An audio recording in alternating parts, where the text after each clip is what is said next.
What is up, my peeps? Joshua Smith here at GSD Mode Studios, where every week I share new top real estate agent and entrepreneur interviews, along with tips that I'm personally doing inside my business that have allowed me to become one of the top real estate agents and team leaders on the planet. Check us out at gsdmode.com, where you can see more free, great content, tips, interviews, resources, trainings, and more that will help you massively grow your real estate business. Also, make sure to check out my personal mentorship coaching program at 90daymastery.com. This is for those of you wanting to create a truly successful real estate business that pays you the money you want, as well as gives you the time and freedom to live a life worth living. This is hands down the best, most effective, and most affordable real estate coaching program that exists out there. Thank you so much for all of your support. Now, let's dive on into today's content.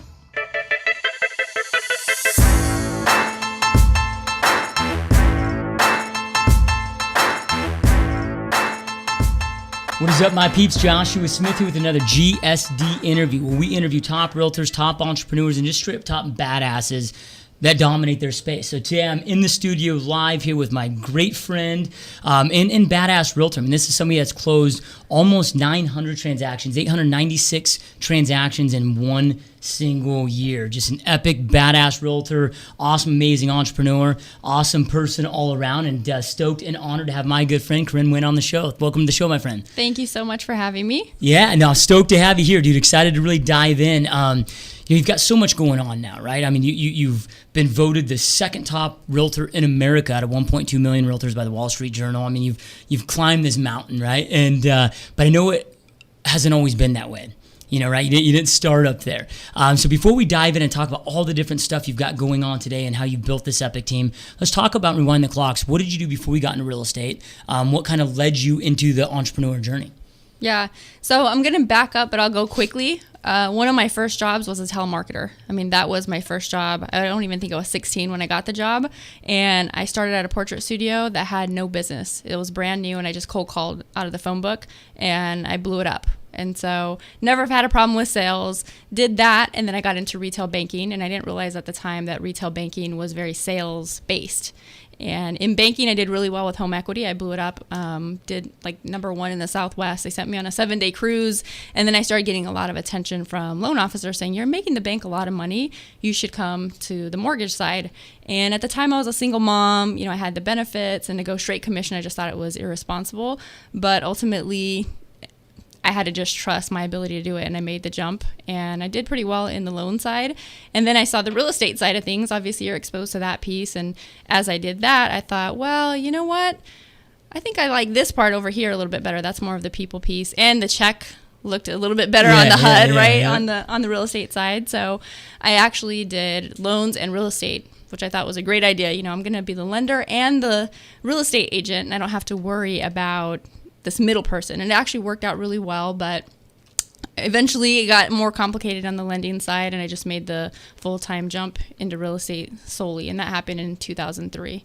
Yep, awesome. So a couple follow-up questions there. So when you were going from more of the corporate side, the banking side, corporate side, to jumping into becoming a loan officer, you know, what was did you have some type of internal conversations where you're like, hey, I know I'm a hustler, I'm a hard worker. I mean, was there a capacity that they were keeping you at? Or, I mean, what made you, because you talked about, okay, I'm a single mother, I want the benefits. I mean, what really drove you to making that jump? Was it the capacity, the kind of restrictions corporate America places on you, or what was really going on at that point?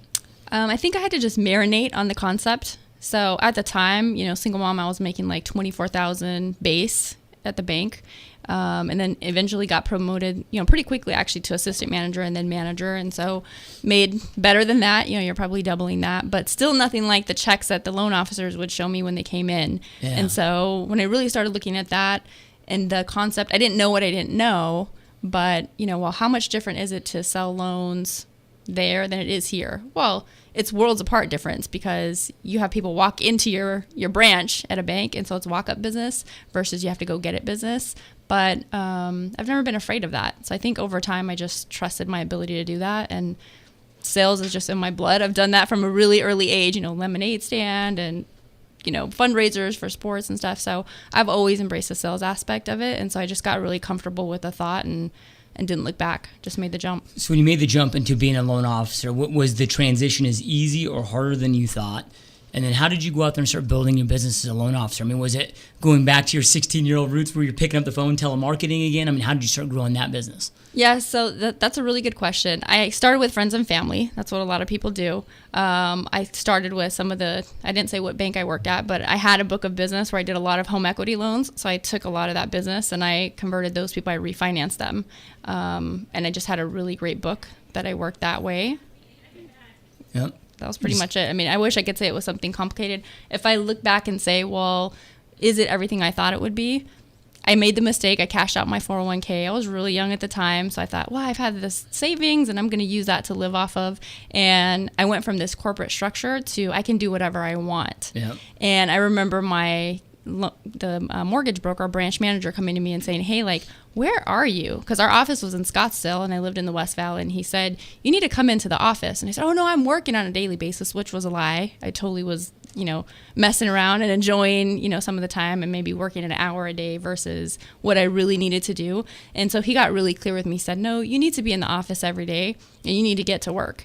And so that was a really important conversation through that journey because it was embarrassing. I thought, gosh, I've never had to have anybody ever tell me that, but I'd also never been in a situation where total freedom. I had total freedom, and that was a dangerous thing, which is funny because we see that all the time in real estate too, right? That happens to some agents, and sometimes that's the worst thing that happens, especially when no one's looking to tell you, hey, what are you doing? Get in here and get to work. It's like the kid that had the strict parents growing up, like the hardcore, overly strict parents, and they go up to college, and then it's just a party time, right? They can't handle it. They can't handle the freedom. That was exactly it. So you get your stuff together. You're starting to do some big things in the mortgage business. You are exposed to the real estate side. You're seeing the real estate stuff. So that ultimately was your transition in the real estate business. What was that transition like? I know you were doing loans in the beginning and really what I kind of want to get into is, at least in the beginning of your career, 90% of realtors fail in the first 3 years. So if you're in real estate school and there's 30 people in class, at the end of the 3 years, there's only 3 of you left. So that first couple years is such a critical element. That's going to make or break you, right? So I mean, like, Absolutely. What were some of the things that you did right out of the gate to start building, and we'll kind of talk about your journey of what you built now, which is a massive, epic team. But what did you start doing there, and how was that transition? Yeah, so I had this great idea. It proved to be actually a really good idea. I got licensed, if there's a license for that. I got trained by H&R Block because I thought, you know what? I do my own taxes, and I think I can do this for other people. And the people that I meet with, they're either going to need to refinance because they own a home, or they don't own a home, and I have a real estate license, and I'm going to sell them a home. So and do their taxes. Because I was yes. So I went through that training, and it was pretty simple to get through, and that's exactly what I did. And I ended up being, ironically, one of the top salespeople for H&R Block, which I just did that as a bridge to really make a good transition into real estate. And I got some sales awards, and the regional guy was really sad to see me leave, but that wasn't the long-term end goal plan, right? To make it big at H&R Block. But I built a great book of business with that concept, and it really aided in that transition. It helped me increase the loan production, and it also built my real estate production. Yep. So that was that transition initially. And then to go to the question of, what happens in the first 3 years, because it is so critical, what you do. When I got into it, not only did I not have the branch manager who was really laxed in the loan world, coming into real estate, I mean, I had nothing. I went to a 100% company. So there's no training, there's no management, there is nothing. And so that doesn't go well with my personality style. And now I do know what I know, and I can't just come into this. And oh, by the way, at this point in time, now I've gotten married, and now I have another child. So second child, on the personal side, things look different. I'm more mature, more responsible, and, I have to get it together. And so I hired a coach at 3 months in the business because I just needed that direction. I went to a couple of different seminars and I did some different things, but ultimately actually went to like a Mike Ferry, I think it was an action workshop that he did here at the Phoenix Convention Center. And I was sold hook, line, and sinker. They said, you're going to sign this contract and it's $12,000. And, if you need to call your spouse, you call them right now, because once you sign this contract, you're done. And so I signed it, and I took the contract home to my husband, and I said, I did this, and I'm really excited. And he's always been really supportive. So I said, if you think that's what you need, good for you. And so that for me was a critical difference of what that first couple of years looked like. And really the reason I'm here today, I mean, that's the difference. You have that perspective and that push. Yeah, and I think that most real estate agents don't fail because they're lazy. It's because they don't have the right roadmap. Some might be because they're lazy, but it's like I always say that hustle or effort doesn't pay the rent. Meaning, I don't care how hard you're sprinting. If you're sprinting east chasing the sunset, you're never going to see it. You got to combine that hustle with that right roadmap, and you had the hustle, you have the hustle. Now you're able to get there with Mike Fair, and you've told me multiple times. I mean, that's really what's helped catapult your career, right? So you get in there, you've hired your coach. At this point, then did you ditch the loans, or are we still doing the loans? About 12 to 18 months into real estate is when I ditched the loans because it started to become more difficult. Things became more difficult as far as the guidelines and was this after kind of overlays crash or when things were starting to... Yeah, so as that transition happened, in the early days of that, I thought, I was actually serving my clients at a really high level. But as things started to get more complicated in the loan side, I thought, this is irresponsible. I can't keep up. I might not be giving them the best product. And so at that point, it's kind of when I stepped back and said, I'm going to focus solely on this piece of it and just be done with the loan side. Why'd you pick real estate over loans at that point? Because you probably were thinking, okay, which path do I want to go? The lending piece for me was more of like the paper push. Yeah. And there was more sales aspect to it. The sales cycle in the loan part is pretty short.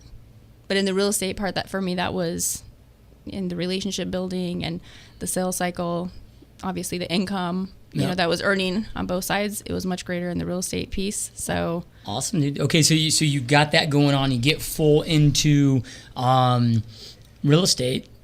What was that journey like? Because at that point, that's when the market starts crashing. Yeah, right. Because what are we now? 2007, 2008. So I got in at the end of 2003, and so by the time I'm done with the loans and heavily into coaching and building my business, market dumps. And so now I'm looking around going, what do I do? And the area that I lived in and that most of my market share, my business was built, was in a newer area that got hit really hard. So we're in the same backyard, right? Like, I don't have to tell you that. I was like 15 minutes away from each other. That's right. And we just got hit really hard. You'd have to go really far away to find somebody that wasn't upside down, because if they didn't put, half down or more on their house, they were upside down. And so as I started doing that, some people started to get into short sales, and it really, for whatever reason, that was just never an attraction to me. But ironically, I got approached to do a BPO, 3 actually, and the person didn't want to pay me to do the BPOs. And I had done research and I'd heard, you have to be careful with that. You don't just do free work. But I thought, well, it's 3, so I can sacrifice the time to do 3. And I did the 3, and it was for a small bank out in Florida. And doing those 3, I earned the business. And ironically, the person called me because he used to be a Mike Ferry agent, and he said, I called Mike Ferry and I asked for somebody in the area, and you were one of the agents. So, hey, the coaching pays off again, that relationship, because that's how I got that opportunity. And they really did not have an REO division, and I didn't really know that much what I was doing with REO, but I'm really good at building out systems and processes. Yeah. So I just helped them structure and build what their REO department became. And when I saw that and what the income was and kind of got my systems and processes down, I thought, I need to rinse and repeat this. I need to go apply what I was doing before, which is, I was cold calling and door knocking. So I can do that in the REO world. I'm going to start prospecting to the REO world and get a couple more of these accounts. And so that's pretty much what I did. I had that great account, and then I went out and got 2 more, and eventually 3, 4, 5, 6 more, and I went for the bigger fish, which was Fannie, Freddie, and HUD, and I eventually got all of those.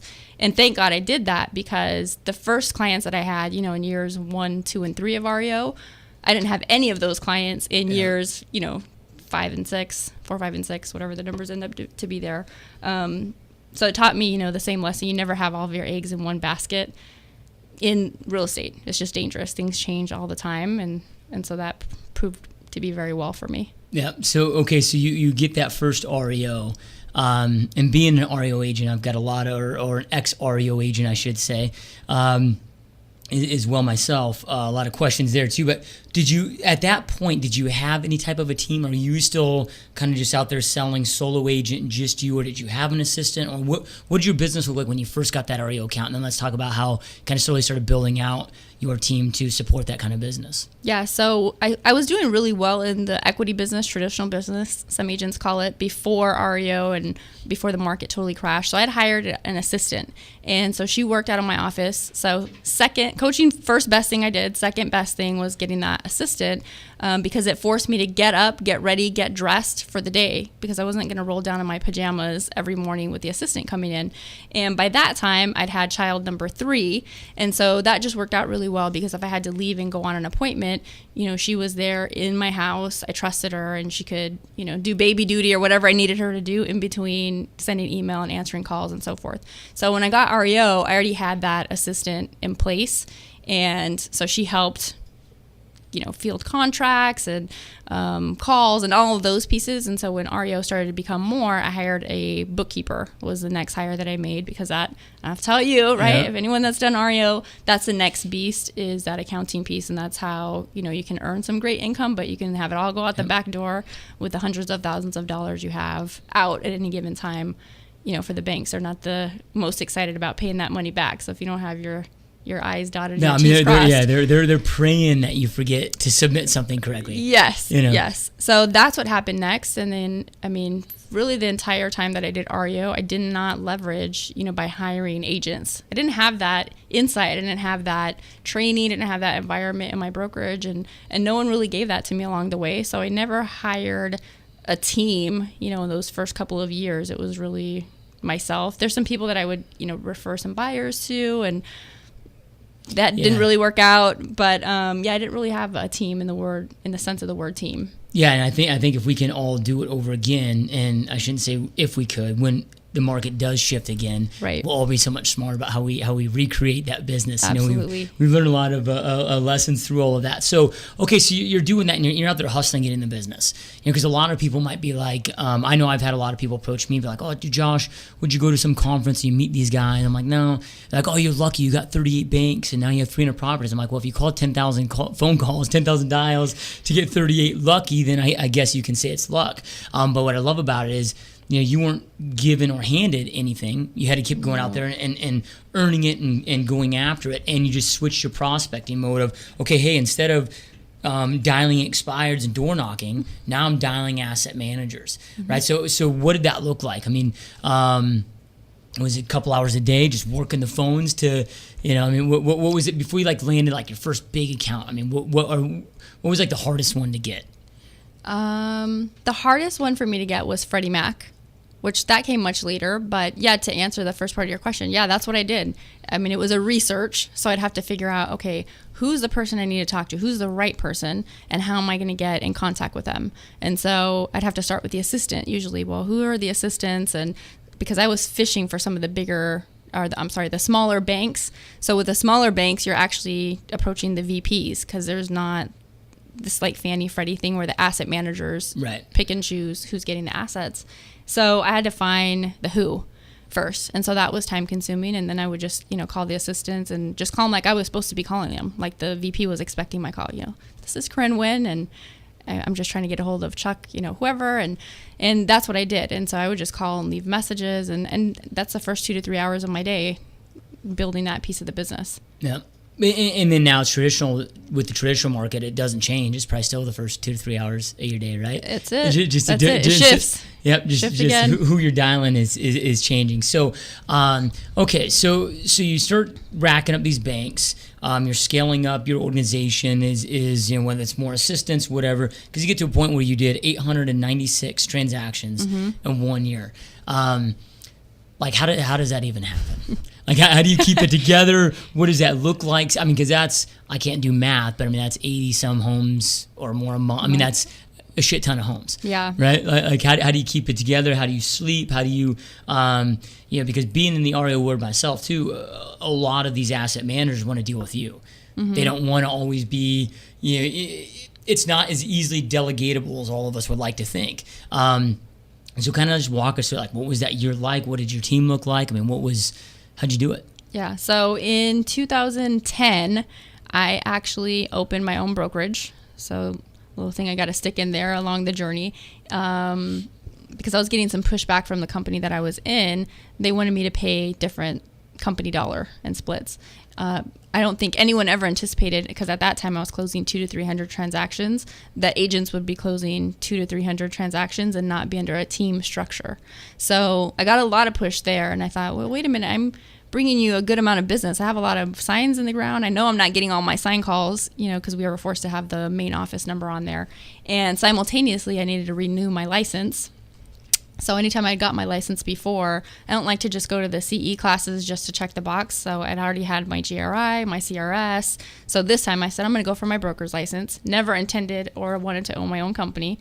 And then the third thing that happened was I was approached or went to a seminar for, I won't really say the name of that company, but they targeted a lot of REO agents to open a franchise.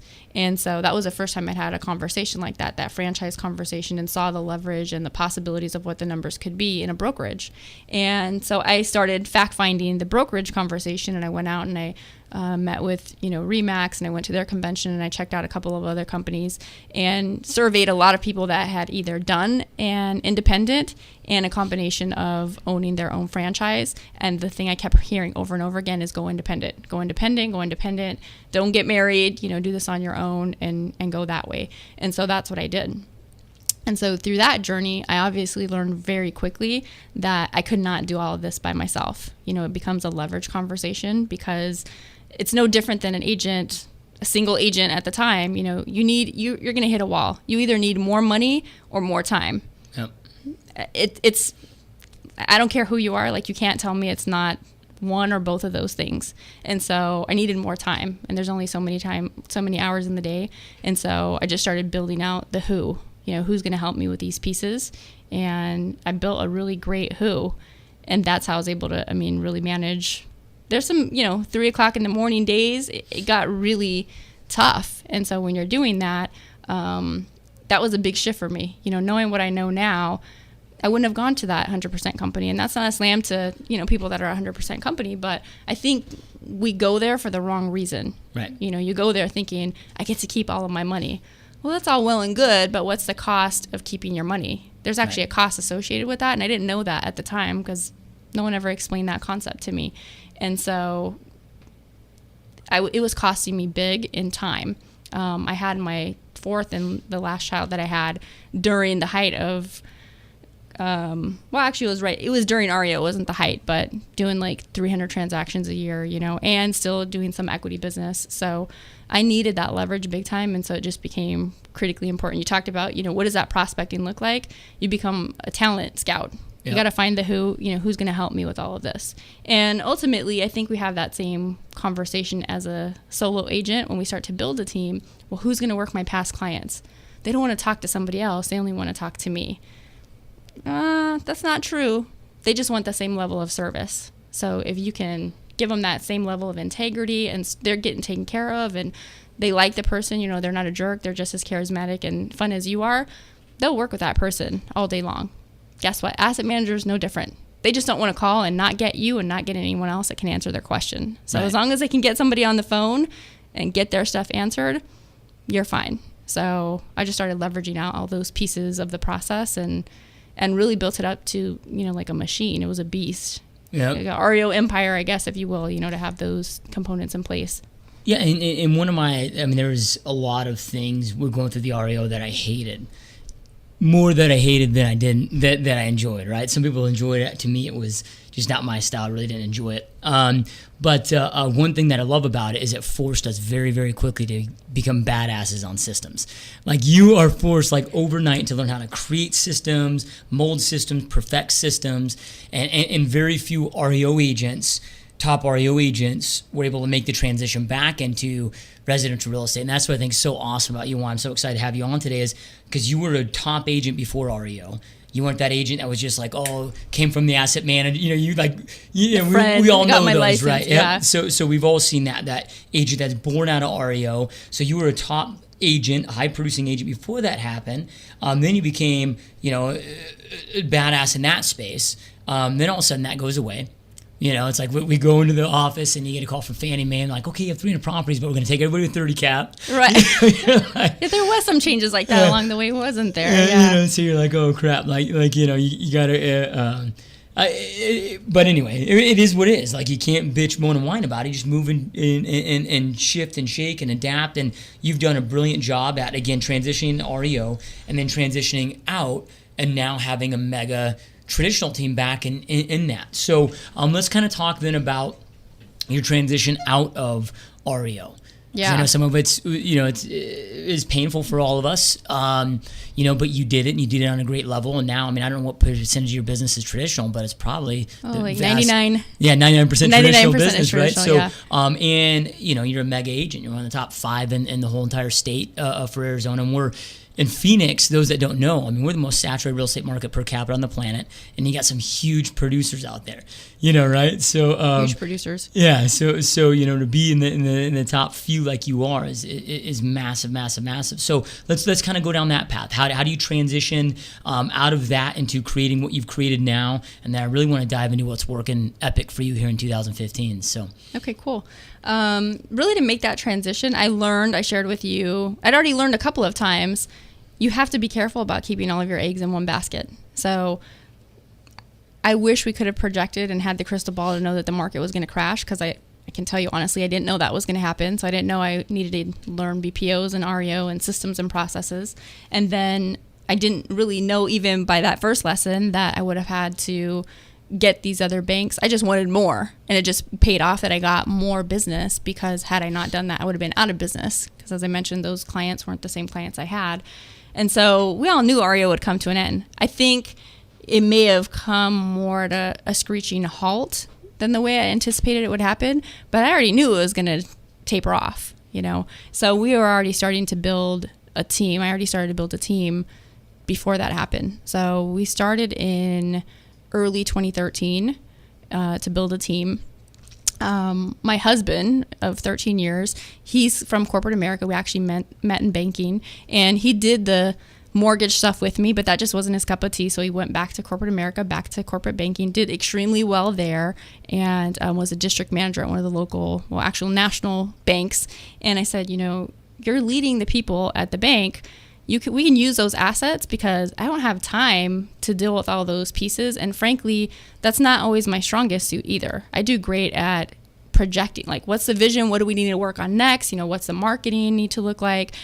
But the people can't fall by the wayside. That becomes, like I mentioned, the who. We can't do all this work to go find the right who, and then they're not being taken care of. You have to have that accountability and those great conversations. And if there's anything I know about my husband, Son, is he has this knack of holding somebody accountable or giving them some really difficult news or conversation, and they walk out, feeling good somehow, and they give them a hug. That doesn't happen with me. That's not the conversation. And I'm aware of that. And that's just who I am, because I'm just going to hit you a little bit harder, and I just want you, I want to shake you, and I just want you to go out and go. And so he came over. He eventually left, and he came over and to help with the brokerage and to build the team. So that was another huge piece, because that helps give me some additional leverage. We talk about the who. That's a huge who, because that's somebody that I trust, and I know the value that he brings to the conversation and to the team and building that. So we just really started using that prospecting conversation again. Hey, this is all I knew. This is what I used to build my business. So here we're going to apply it with everybody else. And as the traditional equity started to come back, that's what we did. So we started making, the just listed, just sold. We weren't really seeing expireds. Here in the Phoenix market at that point in time, there was not really any expireds. It's more about conversations to have with people. Hey, did you know you're in an equity position again? And so that's what we did there. And within all of the agents that I have within my team came from within the brokerage. And it was just really identifying, would they be a good fit? And is it a win-win situation for us both? And so that's what we did there. So really, like 2 years ago, 2013, you're really starting to build your team from scratch.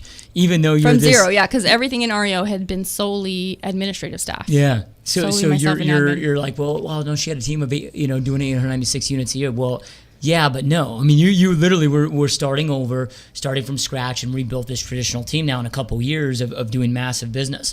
So when you said going out there, expireds didn't exist, you're having conversations with people to give them an equity position, what does that look like? Is that circle prospecting? Is that open houses? Is that, how do you go out there and approach? So if you have a new agent listening right now that's, not saying, well, I got to go out there and build my business, right, but I don't know how to do it. What should those conversations look like? I mean, what did you guys do? So yeah, it was all of those things. One of the things that I can say that I had that gave me a competitive edge over than what a new agent may have was my coach gave me some great insight and said, hey, you need to adopt all the clients on the other end, because you're not building your database through this REO empire you're creating.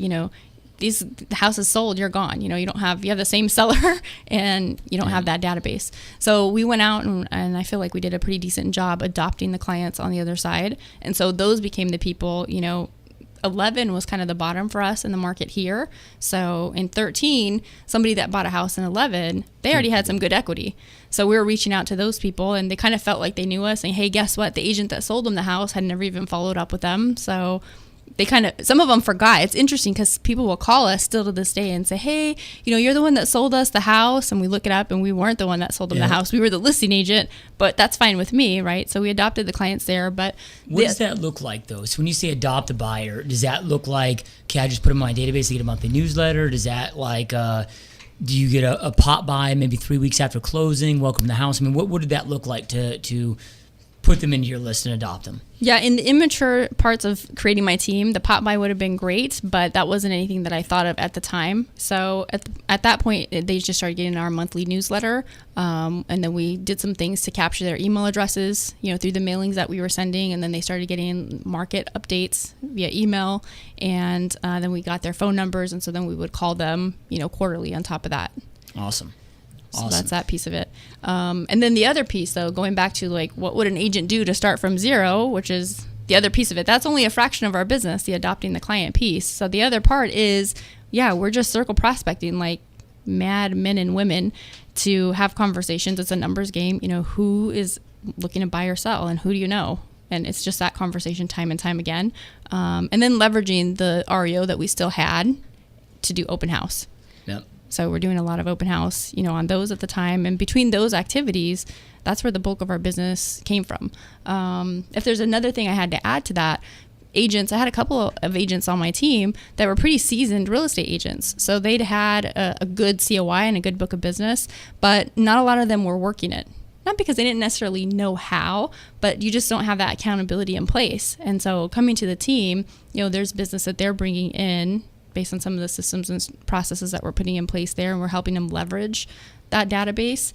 And so that was another critically important. Some agents don't want to come to the team and bring your database because they go, well, that's mine, that's my database. Right. But if you're not doing anything to work it, then how much is your database worth, if you're not doing anything to work it? If we can help you mine the gold, then I think that's of worth. Yep. Absolutely. So, and then now, okay, so we had a conversation right before we started this that you have a team of 9 right now, and you guys are growing at a fast level. You're hiring right now at a fast level.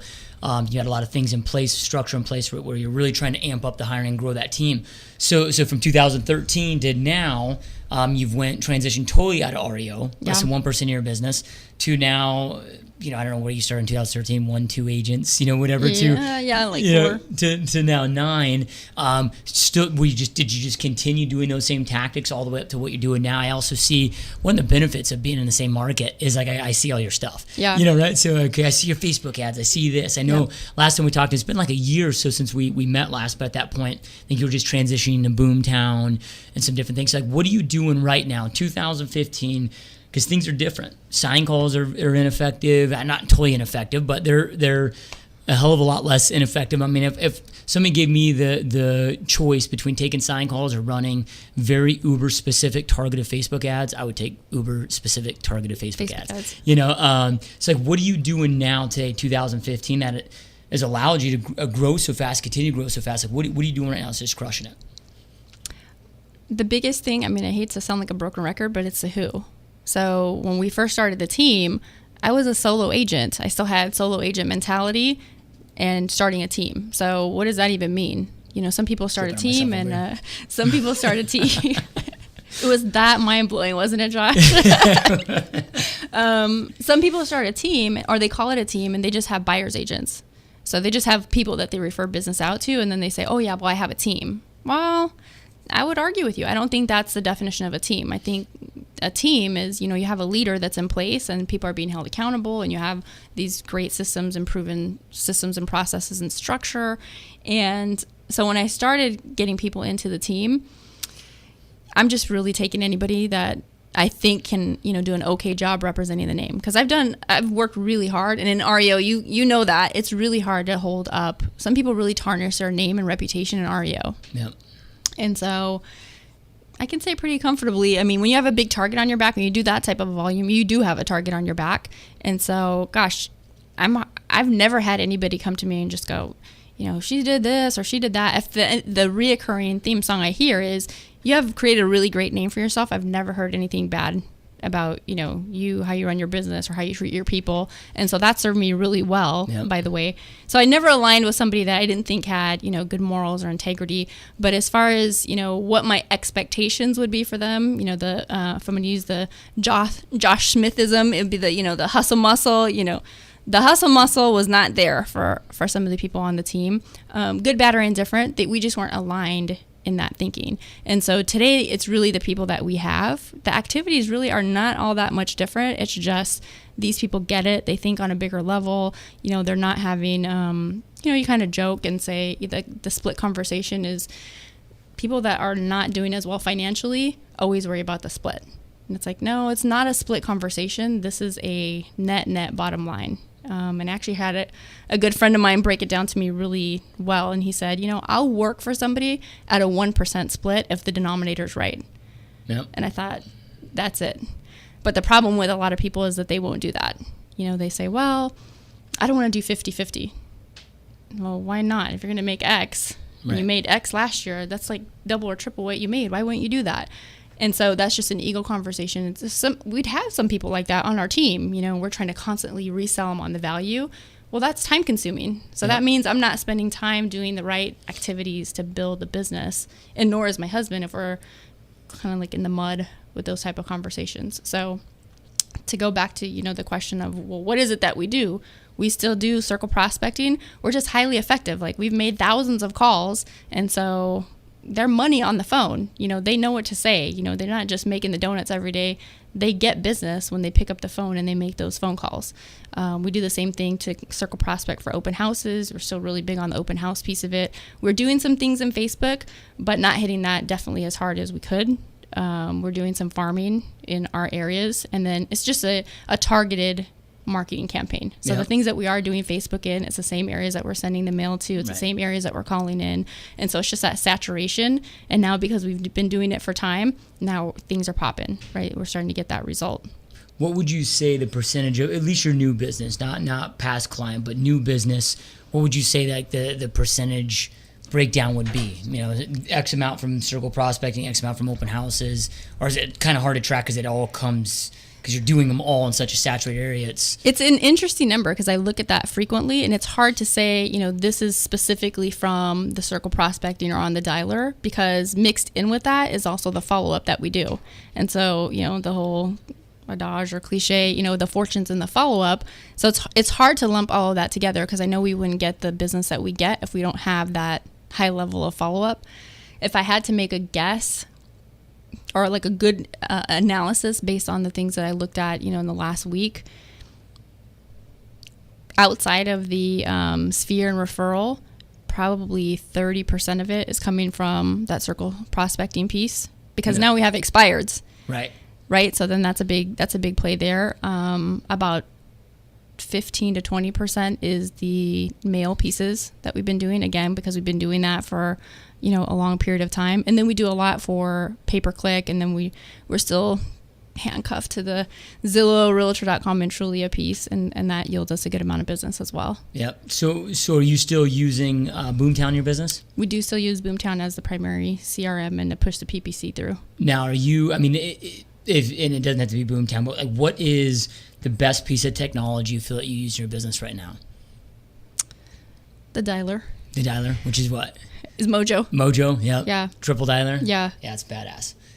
Because I have a high sense of urgency, and so I always want to be very effective and efficient. And so for me, that gives you so much time back in doing that piece of it. Now, on the leadership aspect, Boomtown is great, right? Because we can organize things and we can see things much more effectively in there than days past with some of the old-fashioned CRMs that we were using.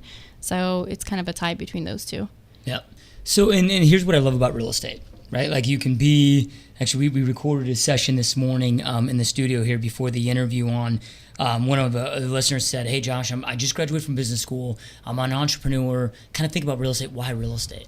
I'm like, well, what other place can you go? 2-week crash course. As a 23 young punk kid, college dropout, $1,000 is my name. And you come in here, next thing, 6 months later, a year later, you're making more than doctors, attorneys. I mean, I've never seen an industry like it. And it leads, there's so many epic stepping stones in areas that this leads. I mean, you've been featured and co-wrote a book with Brian Tracy, right? So, I mean, you've done a lot of other ventures to do a successful coaching business with you. At what point, let's just talk about maybe the coaching business. At what point did you start transitioning? Okay, hey, I'm in real estate, I'm growing all of this.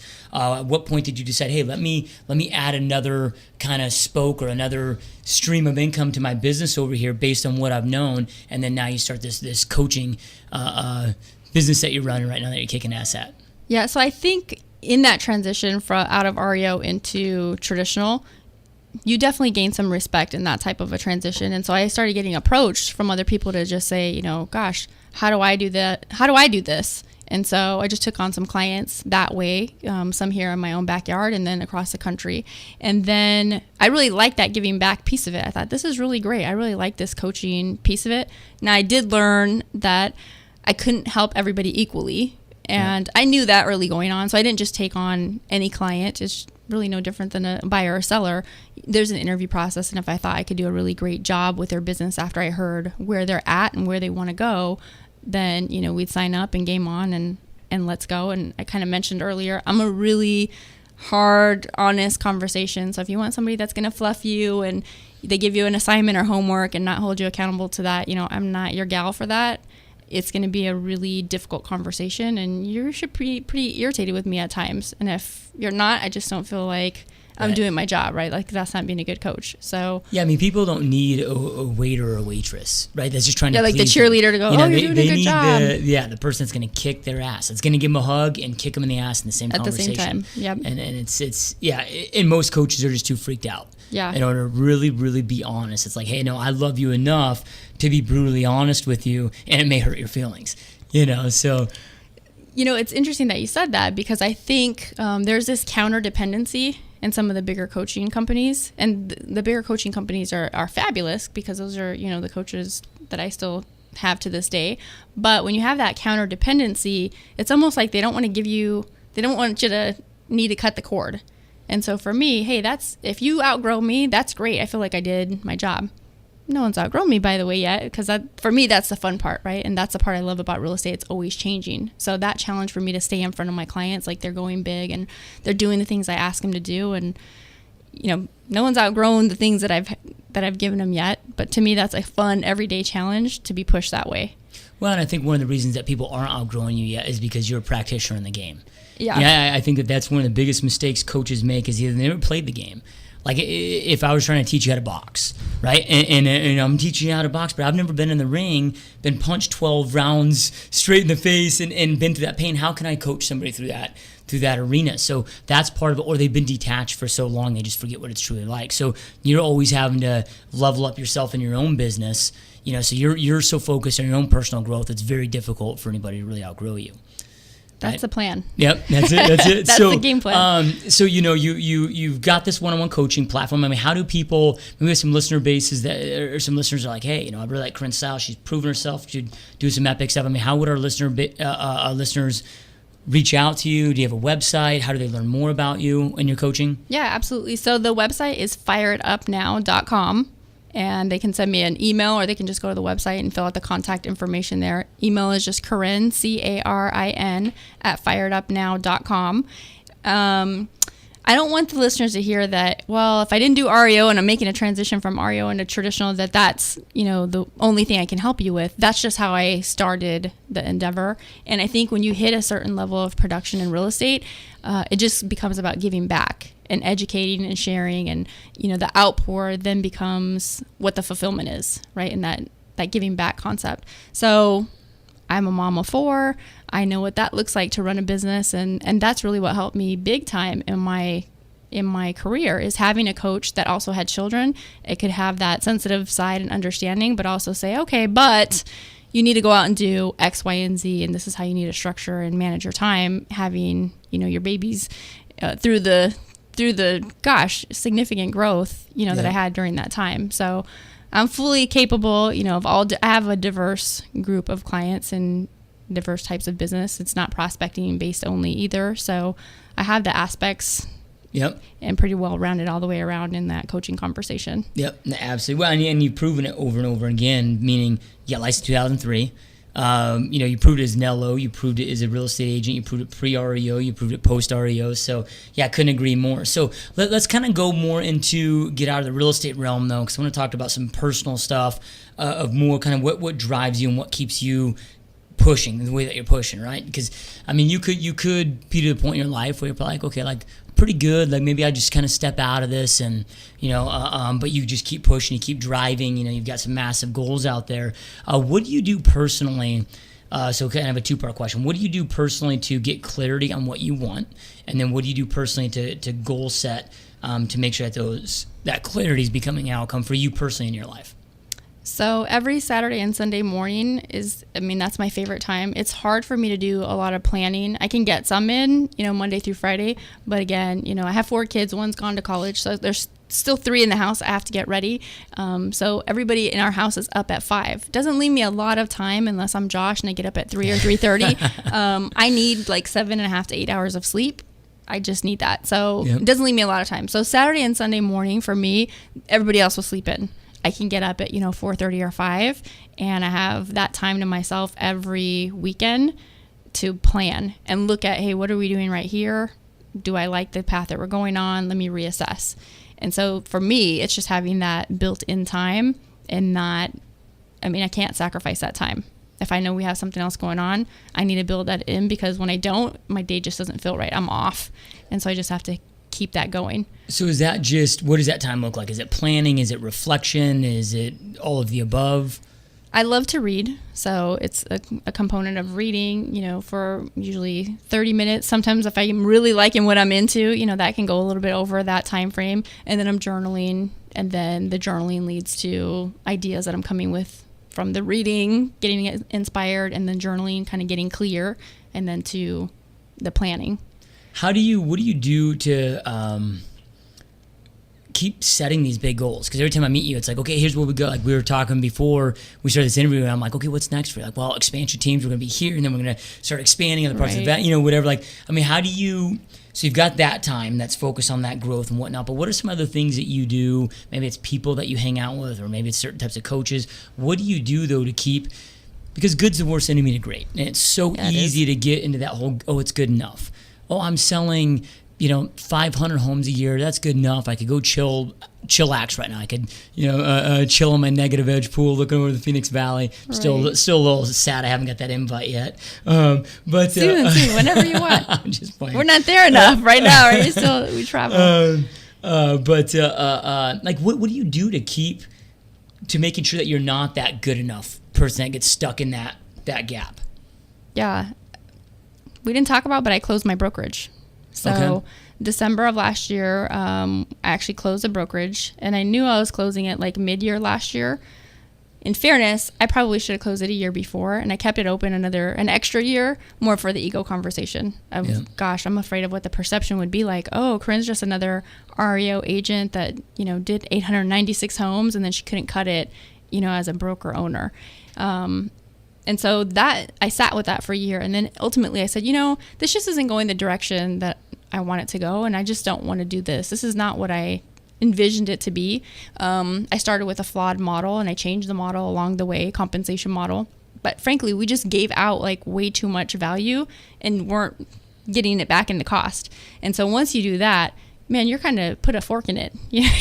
You're done. And so we could have, absolutely I could have, but my heart just wasn't in that.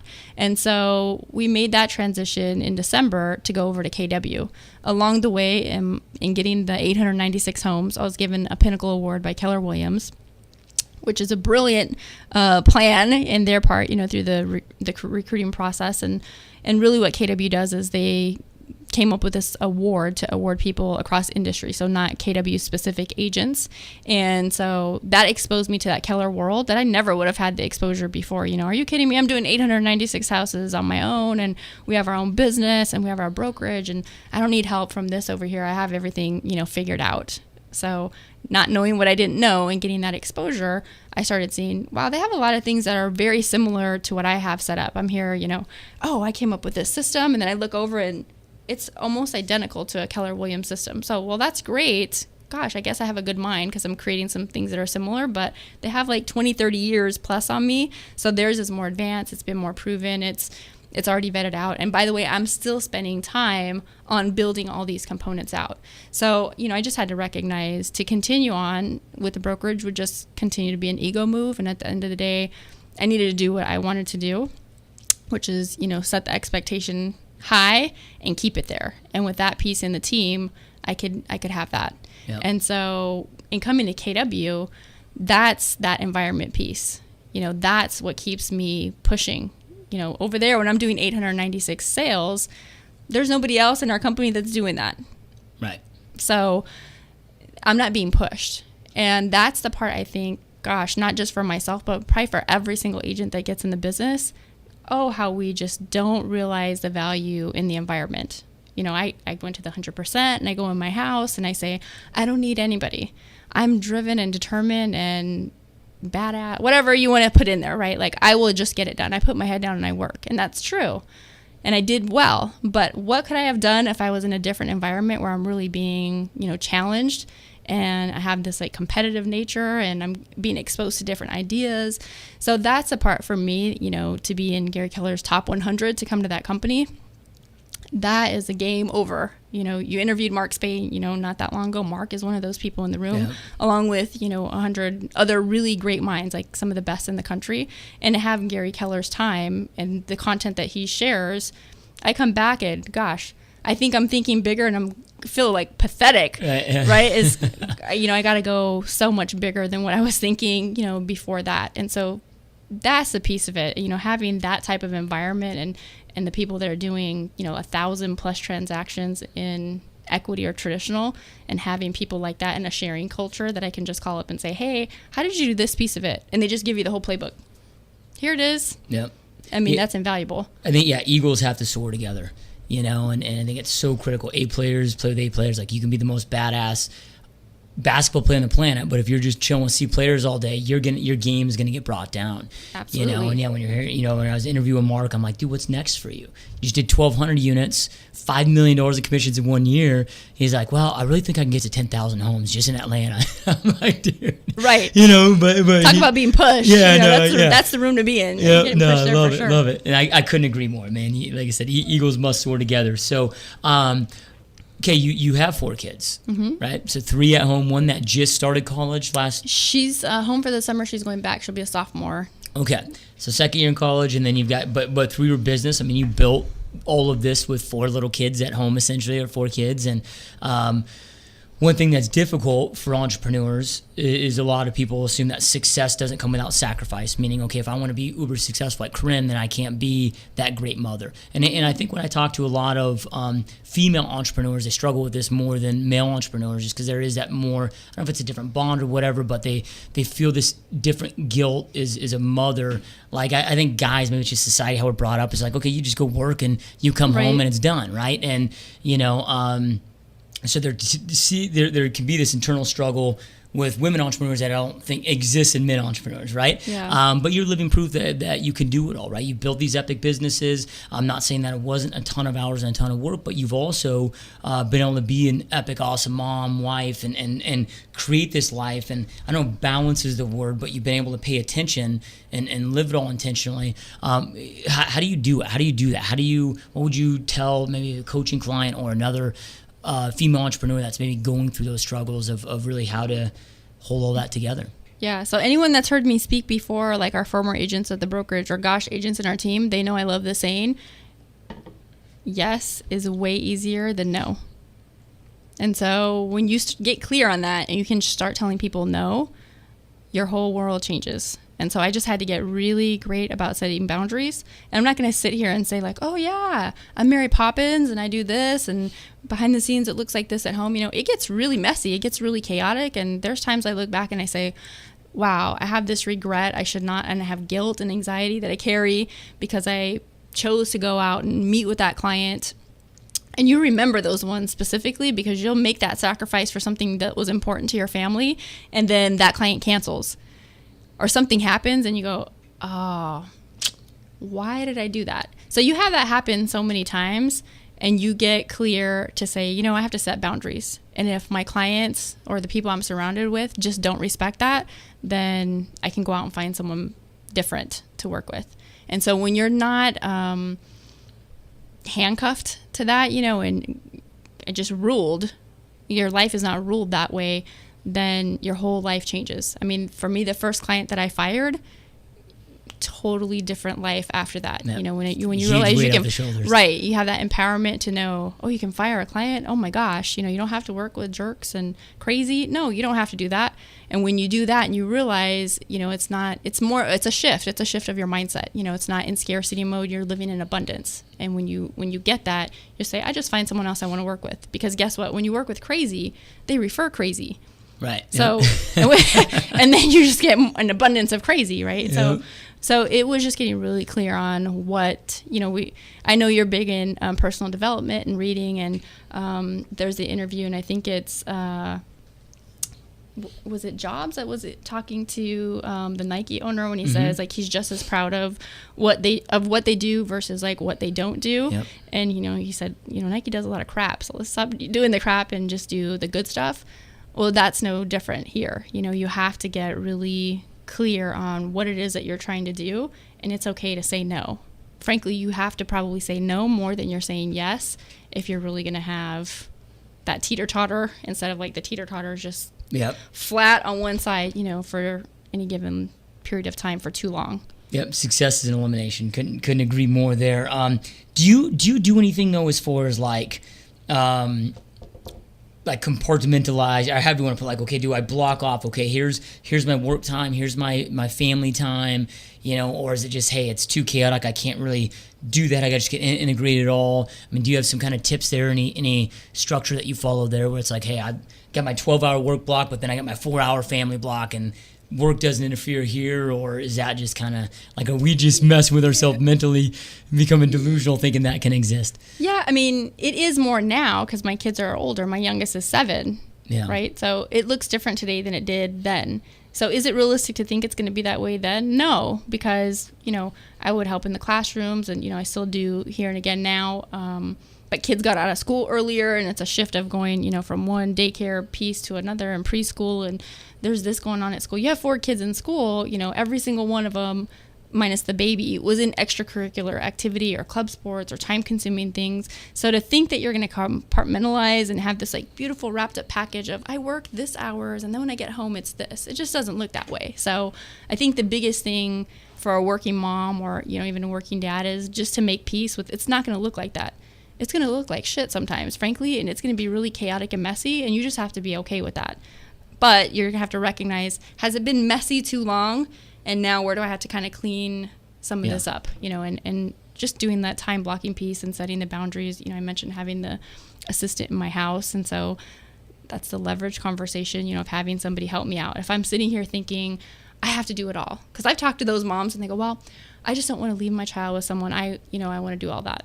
Okay, well, you're not going to be able to do it all by yourself. Like the greatest of great people have some type of a help. And frankly, I don't need to be there while my baby's sleeping. I'm not sitting there like, oh, it's a beautiful, watching him sleep past, a few weeks old. So they can be there to take care of those pieces, and they can help with a meal here and there. And if you're not okay with that, you're going to be frustrated. And you're going to get out of the business because the business will break you if that's how you come in with that, Mary Poppins type of fairy tale attitude. It's just not going to happen. When I like how your first assistant, you hired for home, for business, and home. Yeah. Because a lot of people are like, oh, I got to get in the office, and I got an assistant at the office, and now I got to try to figure out like how to hire a nanny for home, and you just kill two birds with one stone. So dig that. So I know you're big on self-development. You talk about still having a coach today. What are some of the things that you do personally in your life to continue leveling up with your self-development? Is it a coach? Is it certain amount of books that you try to read a month? I mean, what is that? What does your self-development look like for you? So now I have two coaches, two different companies, two coaches that I have. Both real estate? Both real estate coaches. One tends to be more on like the people building piece, and the other one is more of productivity and kind of help with some of the blind spot and perspective conversations.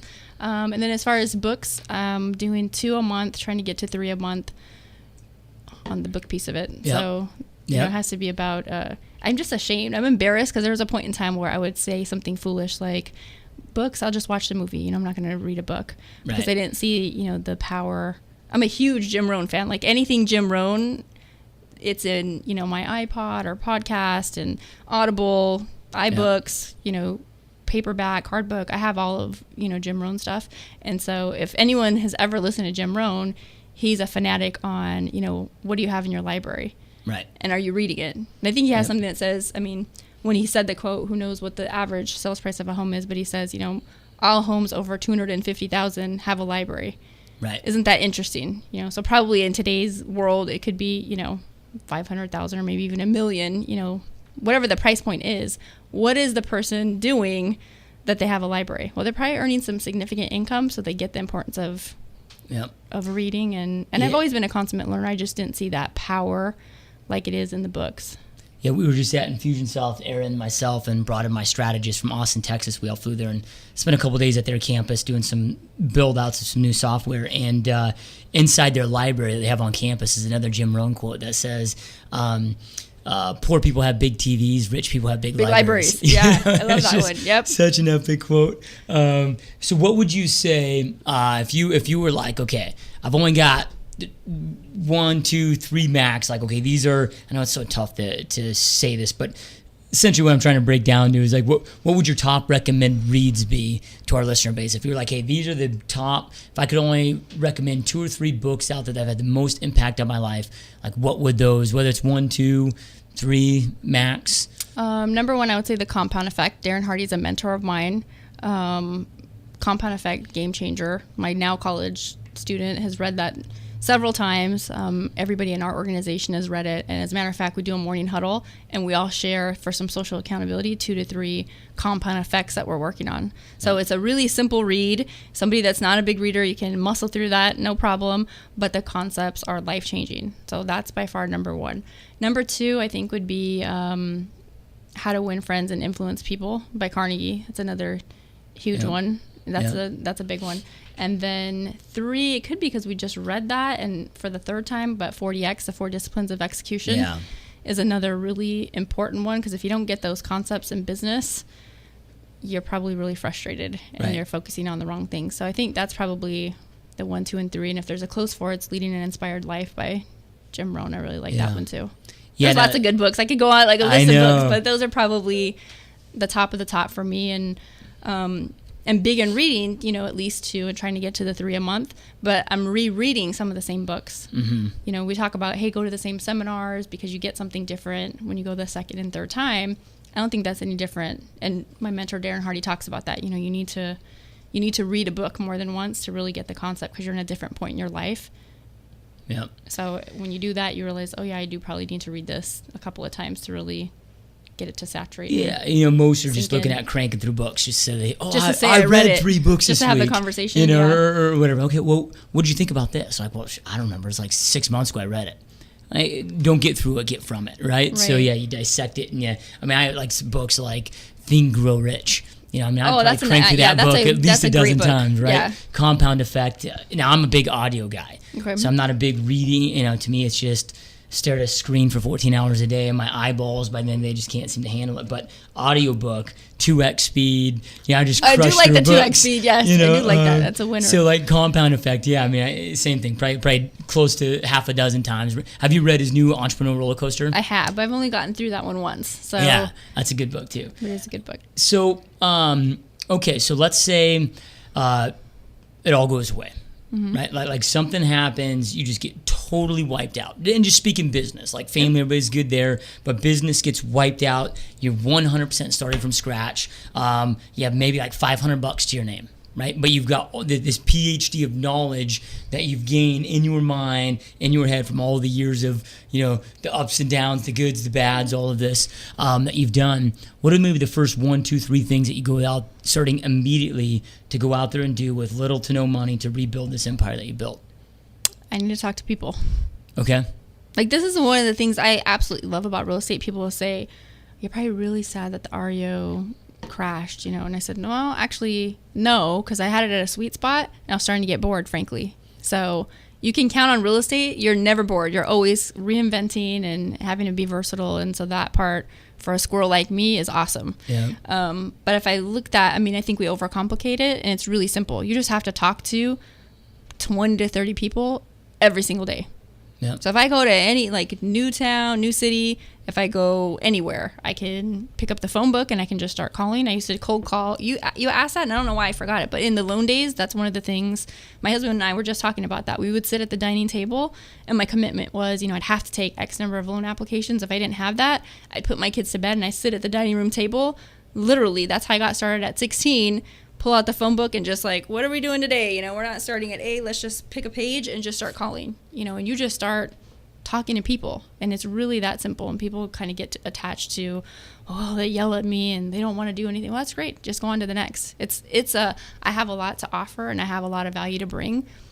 If somebody doesn't want that value, I just keep on moving and to find the one that wants it, because I have a lot to offer. What kind of suggestions would you give, or maybe with your coaching clients, because I'm sure you come across this when people say, look, Carin, you must have a special gift. You started doing this at 16. I am so freaked out and afraid of rejection, and this stranger that really doesn't care about me or my family on the other end of this phone screaming at me. What are some things quick advice that you maybe just deliver to people to just get over it and start dialing?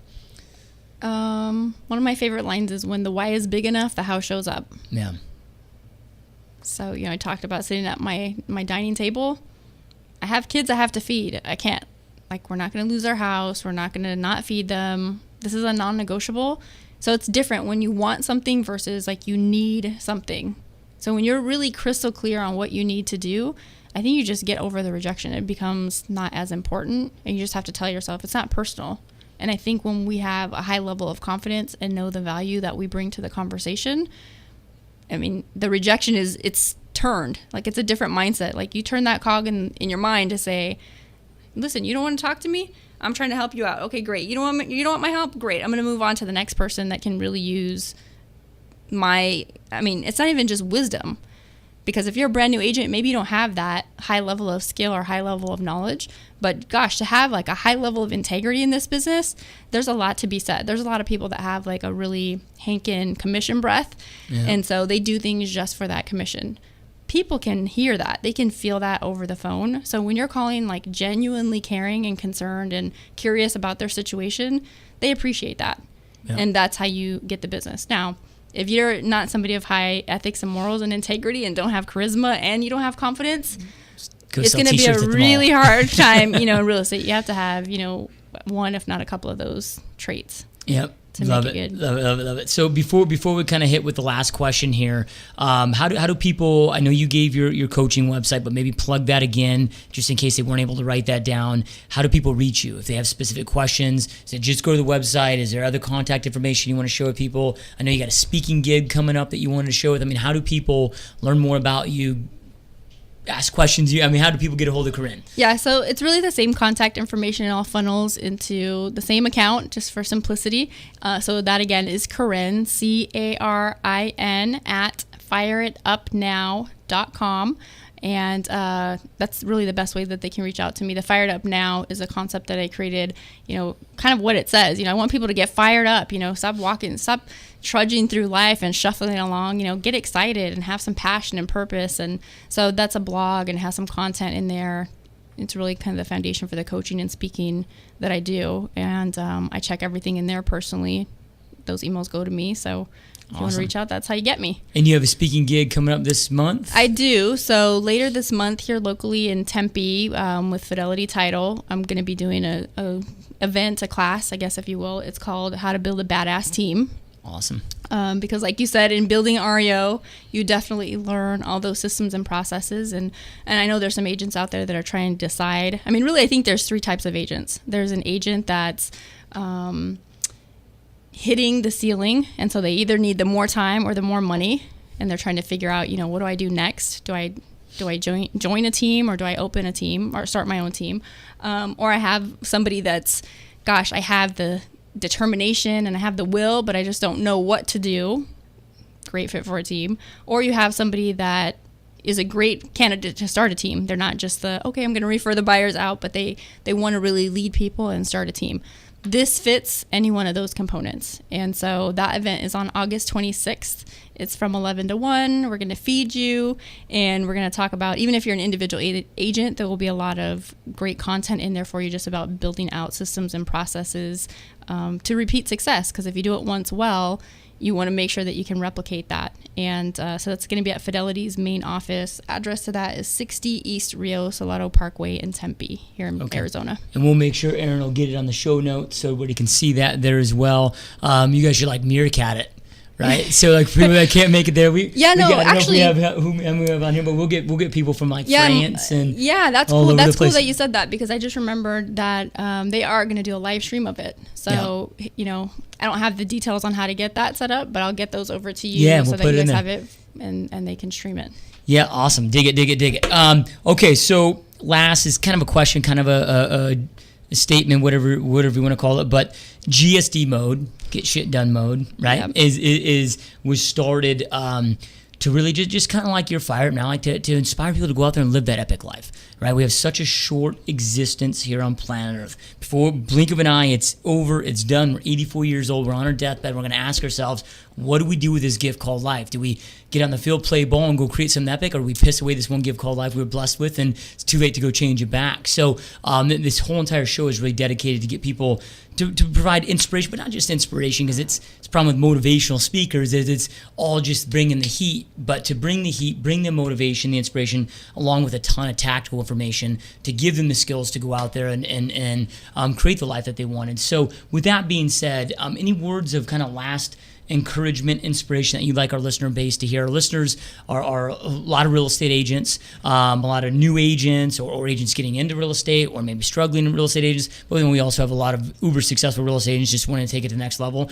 But we also, about half our listener base is other entrepreneurs or people that are in corporate America wanting to make that transition into entrepreneurship, right? So any kind of last words of inspiration, encouragement out there for people to just really go out there and create the epic life that that they should have, right? Yeah. So, I warned I love Jim Rohn. So it goes back to is it the pain of discipline or the pain of regret? And I think if we look at that, people that really go big, they have disciplines in many areas of their life. And so when you can see that, you're famous for your weight transformation, and losing, what was it, over 100?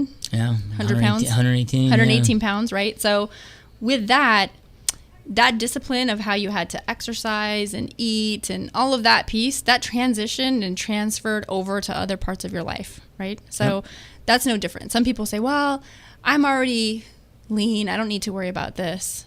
I'm just going to focus on my business. I think you have to look at all the messy areas of your life and clean that piece up along the way and make it a real priority. Because if you're just going to hit this one part hard, it's going to get messy really fast unless you're very disciplined in more than one area of your life. And so I would say focus on all those areas.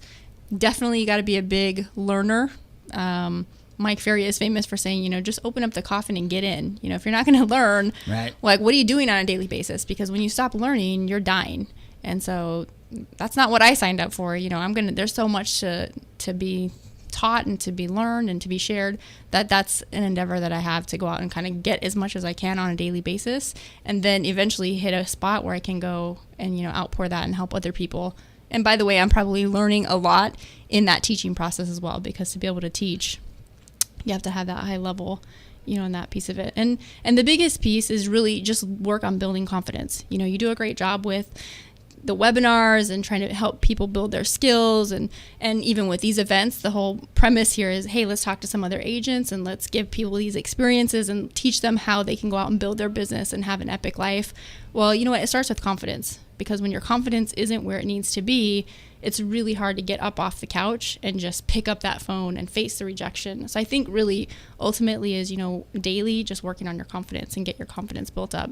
Yep. It's kind of the magic pill. Love it. Couldn't agree more. But then with that too, though, action is what breeds and creates more confidence. Oh yeah, you can be a cocky bastard and not not do anything, right? So you have to have that confidence and do something with it. Absolutely. Yep. Nah, I dig it. Love it. So to our listener base out there, as we end every podcast with, whether you're watching this on YouTube or the website, or you're listening on iTunes and Stitcher, information without implementation is the start of delusion. Right, so all this information, you've heard from one of the top real estate agents on planet Earth today, who also happens to be one of the top coaches out there. You've heard her journey. You've talked about what she's done to crush it throughout the years, throughout the different markets. Make sure that you're implementing some of the knowledge that you learned today. Information without implementation, again, is delusion. So start implementing, start taking action. And Carin, thank you so much again for being here. It was an absolute honor, my friend. Thank you. Yeah, you got it. All right, you guys, go dominate, keep tearing it up, and we'll talk soon.